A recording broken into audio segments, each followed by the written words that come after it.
माता दी भक्तों, चैत्र नवरात्रि की महाअष्टमी और महानवमी की आप सभी को ढेरों शुभकामनाएं।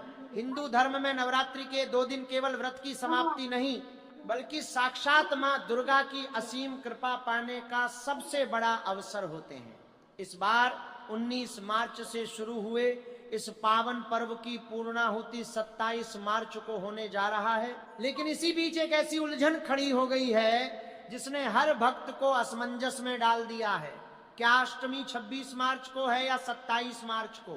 क्या कन्या पूजन के शुभ मुहूर्त में कोई बड़ा बदलाव हुआ है? सोशल मीडिया और पंचांगों के अलग अलग मतों के बीच आखिर सत्य क्या है? भक्तों, अगर एक छोटी सी चूक हो गई तो आपकी 9 दिनों की कठिन तपस्या और साधना खंडित हो सकती है।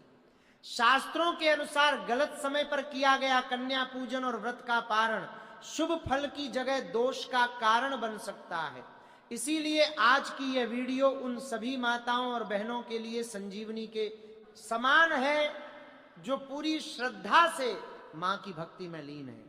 आज हम दूध का दूध और पानी का पानी करेंगे कि ज्योतिष शास्त्र और हिंदू कैलेंडर के अनुसार सटीक तिथि और सबसे श्रेष्ठ मुहूर्त कौन सा है। इस वीडियो में हम केवल तारीख ही नहीं बताएंगे, बल्कि उन गुप्त विधियों पर भी चर्चा करेंगे जिनसे दरिद्रता दूर होती है और मां अन्नपूर्णा का वास घर में सदा बना रहता है। कन्या पूजन में कितनी कन्याएं होनी चाहिए? भोग में ऐसा क्या खिलाएं जिससे मां तुरंत प्रसन्न हो? कलश विसर्जन की सही विधि क्या है? और सबसे महत्वपूर्ण वे 3 बड़ी गलतियां जो अनजाने में भी अष्टमी नवमी के दिन आपके पुण्य को नष्ट कर सकती हैं। भक्तों, इस जानकारी को अधूरा छोड़ना आपकी पूरी पूजा के फल को प्रभावित कर सकता है।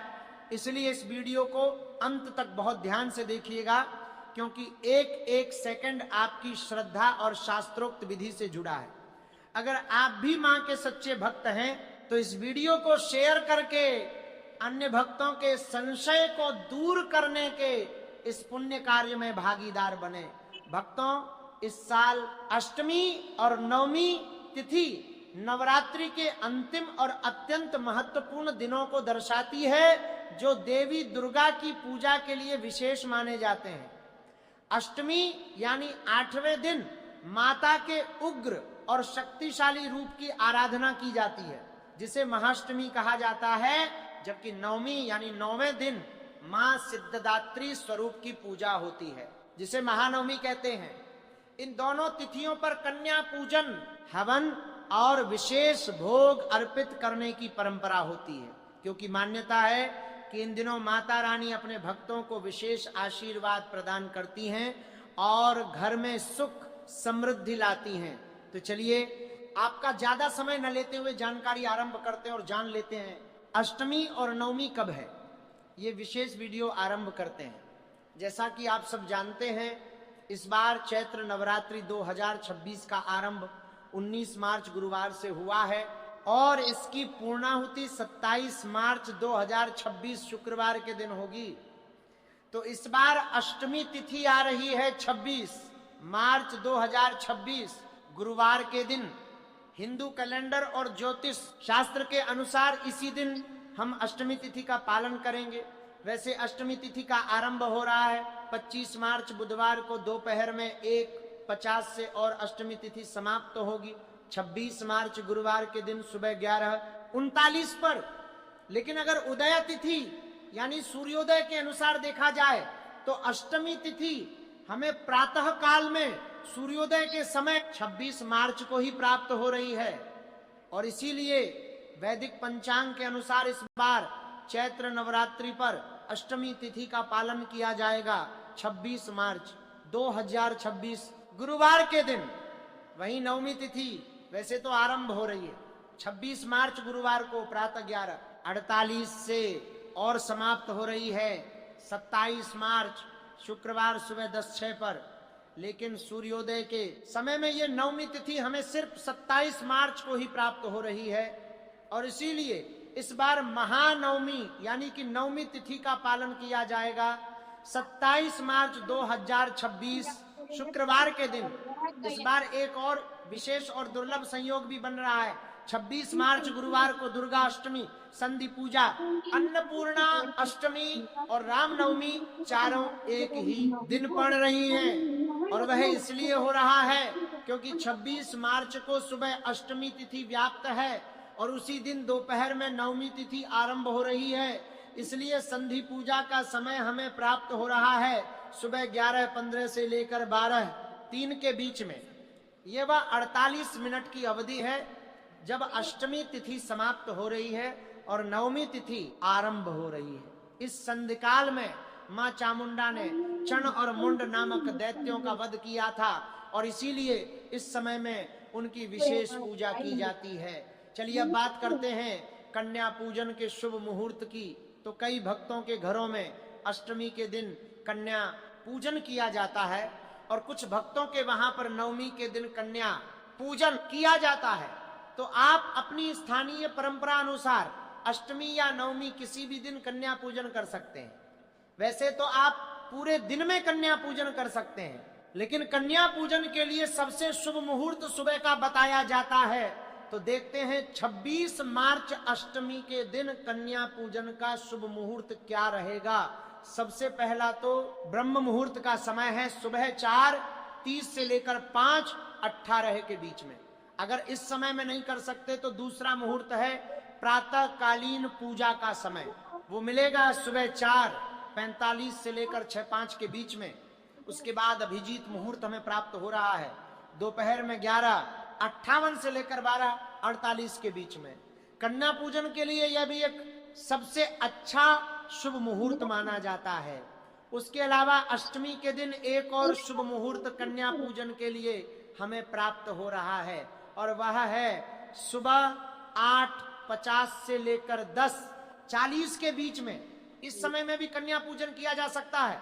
अब अगर आप नवमी तिथि के दिन कन्या पूजन कर रहे हैं तो उसके शुभ मुहूर्त इस प्रकार रहेंगे।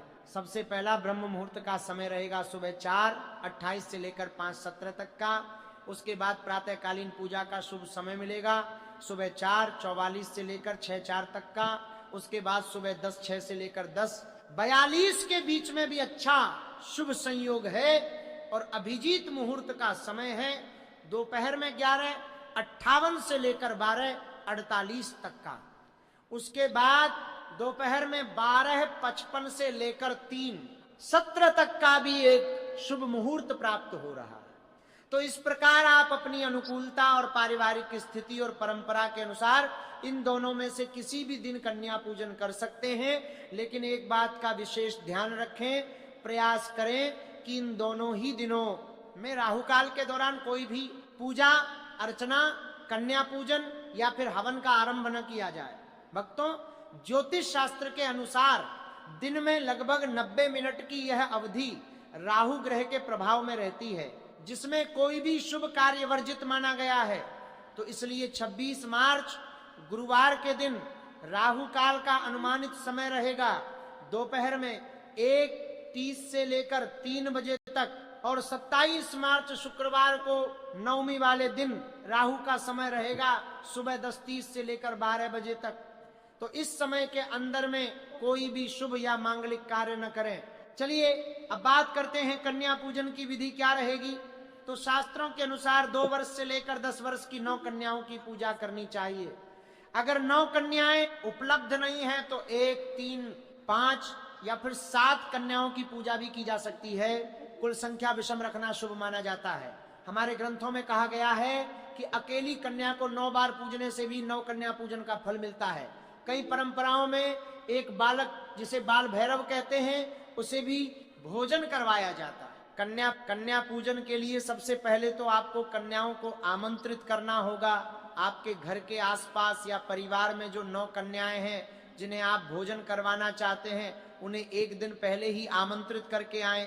फिर कन्या पूजन वाले दिन प्रातः काल में जब भी आपके घर पर आती हैं तो सबसे पहले स्वच्छ स्थान पर आसन बिछाएं और उन कन्याओं को आदर पूर्वक उस पर बिठाएं। तत्पश्चात उनके चरण धोएं। चरण धोने के बाद उनके मस्तक पर तिलक लगाएं, उन्हें अक्षत, पुष्प और सौभाग्य चिन्ह अर्पित करें। उसके बाद इन कन्याओं को देवी का साक्षात स्वरूप समझते हुए श्रद्धा पूर्वक उन्हें भोजन करवाएं। भोजन में पूरी, हलवा काले चने और खीर का विशेष महत्व बताया जाता है। इसका भोग आप देवी दुर्गा को लगाकर उन्हें अर्पित कर सकते हैं प्रसाद रूप में। भोजन के बाद कन्याओं को यथाशक्ति दक्षिणा, वस्त्र, फल और मिठाई दें। आप उन्हें कुछ उपहार भी दे सकते हैं जिससे वे प्रसन्न हो जाएं।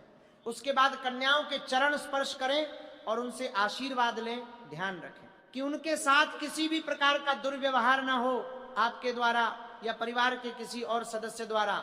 उन्हें पूर्ण सम्मान और स्नेह दें, क्योंकि वे उस समय देवी का प्रत्यक्ष स्वरूप होती हैं। तो इस प्रकार आप अष्टमी या नवमी तिथि के दिन शास्त्रोक्त विधि अनुसार कन्या पूजन कर सकते हैं। अब नवमी पूजन के अंदर हवन भी किया जाता है। तो इसके क्रम को लेकर कई बार प्रश्न आता है कि पहले यज्ञ या हवन करना चाहिए या पहले कन्या पूजन करना चाहिए। तो परंपरागत विधि में कन्या पूजन पहले किया जाता है और हवन बाद में। पूजा की संपूर्ण विधि इस प्रकार होती है। सबसे पहले देवी का आवाहन किया जाता है, उनका पूजन किया जाता है। उसके बाद कन्याओं को भोजन और दक्षिणा दी जाती है, यानी कन्या पूजन किया जाता है। और फिर अंत में पूर्णाहुति के लिए हवन किया जाता है। ऐसा इसलिए है क्योंकि कन्या पूजन स्वयं में देवी की प्रत्यक्ष पूजा है और उन्हें प्रसन्न करने के बाद हवन में आहुति देना शुभ माना गया है। तो इस प्रकार से आप कन्या पूजन और हवन दोनों कर सकते हैं। अगर आपके वहां पर नवमी के दिन कन्या पूजन हो रहा है और नवमी के दिन हवन किया जाता है तो आप इसी क्रम का पालन कर सकते हैं। सबसे पहले प्रातः काल में उठकर स्वयं कलश की पूजा विधि और इत्यादि प्रातः कालीन कार्य समाप्त करें, देवी की पूजा करें, उसके बाद कन्या पूजन करें और उसके बाद हवन करें। देवी भागवत में नवमी पूजा के संदर्भ में कहा गया है कि देवी पूजा, होम, हवन, कुमारिका पूजन और ब्राह्मण भोजन, ये चार मिलकर नवरात्रि की पूर्ण साधना मानी गई है। अगर संपूर्ण दुर्गा सप्तशती पाठ के बाद हवन करना संभव नहीं है तो उत्तम है कि निर्वाण मंत्र या देवी सूक्त से भी हवन किया जा सकता है। चैत्र नवरात्रि में एक बहुत महत्वपूर्ण प्रश्न आता है कि अष्टमी और नवमी के दिन देवी दुर्गा को कौन सा भोग लगाना चाहिए। तो अष्टमी के दिन मां महागौरी की पूजा होती है। इस दिन माता को नारियल का भोग अर्पित करना चाहिए। इसके अलावा अष्टमी के दिन प्रसाद में सूजी का हलवा, पूरी और काले चने का भोग भी परंपरागत रूप से शुभ माना गया है। हलवा, पूरी और चने का ये पारंपरिक संयोजन कन्या भोजन में परोसा जाता है। नवमी तिथि के दिन मां सिद्धदात्री की पूजा होती है। देवी भागवतम में वर्णन आता है कि मां सिद्धदात्री को तिल का भोग अत्यंत प्रिय है और इसके साथ ही नवमी के दिन पूजन के समय खीर, पूरी और काले चने की सब्जी का भोग बनाकर देवी को अर्पित किया जाता है और फिर उसे कन्या पूजन में वितरित किया जाता है। अगर आप खीर के अंदर केसर और मेवा डालकर बनाते हैं तो वह भी सबसे अच्छा भोग बनेगा। इस बार नवमी का दिन नवरात्रि पारण करने का भी दिन है और इसीलिए इस दिन का भोग विशेष रूप से श्रद्धा पूर्वक तैयार करें। इस बार अष्टमी तिथि पर गुलाबी रंग के वस्त्र धारण करें और नवमी तिथि पर बैंगनी रंग के वस्त्र पहन सकते हैं। चैत्र नवरात्रि का व्रत तभी पूर्ण माना जाता है जब उसका शास्त्रोक्त विधि अनुसार पारण, उद्यापन और कलश विसर्जन किया जाए। तो चलिए बात करते हैं कि नवरात्रि व्रत का पारण कब और कैसे करना चाहिए। तो इस बार नवरात्रि व्रत का पारण 27 मार्च 2026 शुक्रवार के दिन किया जाएगा। वैदिक ग्रंथ के अनुसार नवरात्रि का व्रत प्रतिपदा से नवमी तिथि तक रखना चाहिए और नवमी तिथि जब पूर्ण हो जाए तो उसका पारण कर लेना चाहिए। तो इस बार नवमी तिथि 27 मार्च को सुबह 10:06 पर समाप्त हो रही है और इसीलिए इस समय के बाद इस चैत्र नवरात्रि का पारण किया जाएगा। पारण से पहले देवी को नैवेद्य अर्पित करें, आरती उतारें और फिर स्वयं अन्न जल ग्रहण करें। लेकिन ध्यान रखें उससे पहले अपनी क्षमता अनुसार सुयोग्य ब्राह्मण या वैष्णव को कुछ न कुछ दक्षिणा और दान अवश्य दें। कलश विसर्जन जो होता है वह परंपरागत रूप से नवमी पूजन के बाद या फिर दशमी के दिन सुबह किया जाता है। देवी पुराण में वर्णन आता है कि नवरात्रि के दौरान स्थापित कलश का विसर्जन दशमी तिथि को करना शुभ होता है। आप नवमी या दशमी किसी भी दिन अपनी पारिवारिक परंपरा अनुसार कलश विसर्जन कर सकते हैं, लेकिन इस विसर्जन को करने से पहले देवी दुर्गा से क्षमा प्रार्थना करें। कलश के अंदर में जो जल रखा हुआ है उसे घर में चारों दिशाओं में और परिवार के सदस्यों के ऊपर छिड़काव करें, और उसके बाद जो जल बच जाता है उसका तुलसी या पीपल के वृक्ष में अर्पण कर सकते हैं। कलश विसर्जन की विस्तृत शास्त्रोक्त विधि हम आपके लिए कुछ ही समय में लेकर आएंगे। आइए अब अष्टमी और नवमी से जुड़े हुए कुछ प्रश्नों के उत्तर लेते हैं। आप में से किसी भक्त ने हमें पूछा था कि क्या अष्टमी और नवमी दोनों दिन पूजा की जा सकती है? तो हाँ, कर सकते हैं, और कई भक्त करते भी हैं। देवी भागवतम में वर्णन आता है कि अष्टम्याम च नवम्याम च यह पूज्यत चंडिका सर्वो पुण्य समायुक्त सयाति परम पदम, यानी जो अष्टमी और नवमी दोनों दिन चंडिका देवी की पूजा करता है वह समस्त पुण्यों से युक्त होकर परम पद को प्राप्त करता है, और इसमें कोई निषेध नहीं है। दूसरा प्रश्न आता है, क्या अष्टमी और नवमी का व्रत रखना आवश्यक है? तो देखिए, अगर आप पूरे नवरात्रि का व्रत रख रहे हैं तो अष्टमी और नवमी को उपवास रखना ही होगा, लेकिन कई भक्त पूरे 9 दिन का व्रत उपवास नहीं रख पाते हैं, तो शास्त्रों की राय है कि कम से कम पहले दिन और अंतिम दिन का व्रत रखना चाहिए। कालिका पुराण में वर्णित है कि जो भक्त नवमी तक निराहार रहकर दशमी को अन्न ग्रहण करते हैं उन्हें अनंत गुना अधिक पुण्य फल प्राप्त होता है। अगर स्वास्थ्य के कारणवश निराहार नहीं रह सकते तो देवी को भोग लगाकर फलाहार भी ले सकते हैं। एक और प्रश्न आया था कि जो पहले और अंतिम दिन का व्रत रखते हैं उन्हें कब व्रत करना चाहिए?